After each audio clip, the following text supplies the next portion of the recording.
ক্ষমতায় কিংবা আমরা আমাদের একটা বাজেট দিতে হবে, আমরা একটা বাজেট দিলাম। এই বাজেটের সঙ্গে যে জনমানুষের সম্পৃক্ততা এবং তাদের যে চাহিদা, আমি কোনোদিনই দেখিনি যে বাজেটের আগে বিভিন্ন স্টেক হোল্ডারদের সঙ্গে সরকারি স্বাস্থ্য মন্ত্রণালয় একটু বসছেন যে আপনাদের কি দরকার, মানে কোন এবারে এই বছরটায় আমাদের বাজেটের আঙ্গিকটা কেমন হওয়া উচিত বা প্রয়োজনটা কোথায়। আমি কখনোই কিন্তু এটা বসে দেখি আমি তারা কিংবা বিভিন্ন এই যে এবারে বাজেট সামনে বাজেট সময় আর মতো 11 জুন বাজেট উপস্থাপন হবে, মাঝখানে বন্ধ আছে চলে যাবে, আর বলতে বললে আমার কাছে এটা মনে হচ্ছে।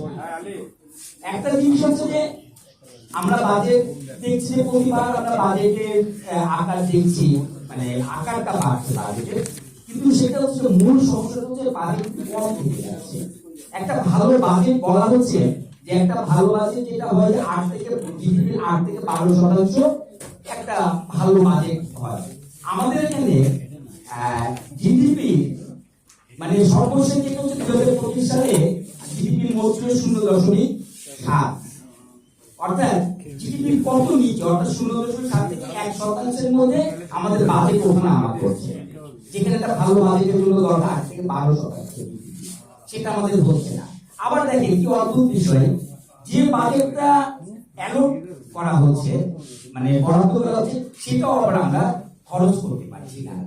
মানে যে কিছুক্ষণ আগে সৈয়দ আব্দুল হামিদ উনি যে কথাটা বললেন যে আমরা খরচ করতে পারছি, আমি আপনাদেরকে একটা একটু চিত্র দিই আমাদের ফিসক্যাল ইয়ার গুলোতে যে বাজেটের খরচটা কেমন হচ্ছে এই জায়গাগুলোতে।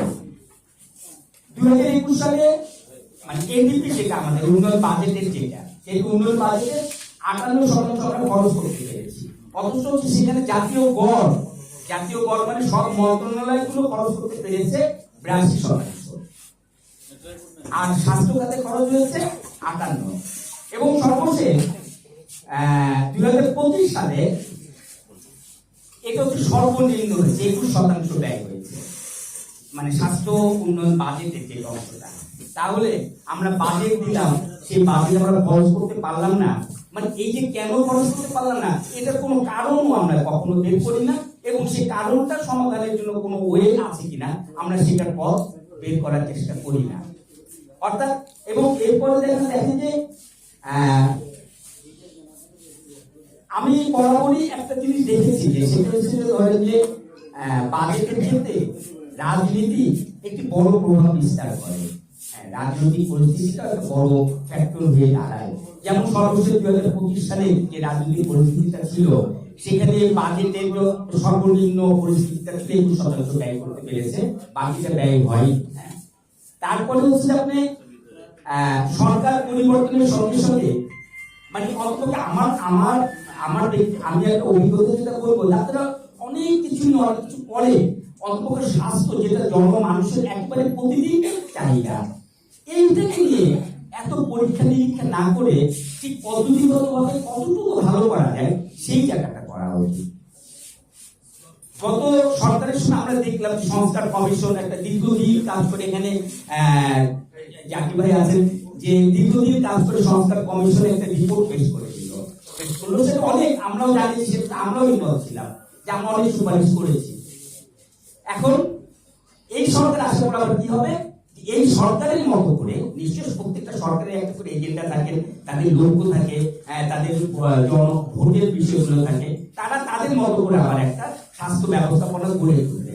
মাঝখানে যে 1.5 বছর গেল, এই 1.5 বছরে এই সমস্ত কর্মকাণ্ড করতে যে সাধারণ মানুষের স্বাস্থ্য সেবা থেকে বঞ্চিত হলো কিছুটা হলেও হয়েছে, এইটা দায়ভারটা কে দিতে? আমি নাগরিক, আমি দুর্ভোগ পোহাবো, এই তো হয়ে গেল সেটা। তো আমি যেটা আমরা হেলথ রিপোর্টার্স ফোরাম, আমরা অবশ্যই একটা প্রেশার গ্রুপ হিসেবে কাজ করি, আমরা ফেয়ার জার্নালিজমের মধ্যে দিয়ে প্রেশার গ্রুপ হিসেবে কাজ করি। কিন্তু আপনি জানেন যে মানে এখানে আমাদের হেলথ রিপোর্টার্স ফোরামে 50 জন মেম্বার আছে। 50 জন মেম্বার মানে অর্থাৎ বাংলাদেশে 50টি টেলিভিশন এবং পত্রিকা যারা এবং অনলাইনে যারা বিটের ডেডিকেটেড রিপোর্টার। এবং আমরা তখন সংস্কার কমিশনকে বলেছিলাম যে আমাদের সঙ্গে তো বসতে পারবে তারা, কিন্তু আমাদের সঙ্গে বসা হয়নি। এবং আমি দেখেছি যে মানে এইখানে রাজনীতিতে এত বেশি প্রভাব বিস্তার করে যে অন্য মানুষের কিংবা অন্য স্টেক হোল্ডারদের চাহিদাটা এখানে কখনোই অগ্রগণ্যের সাথে বিবেচিত হয় না।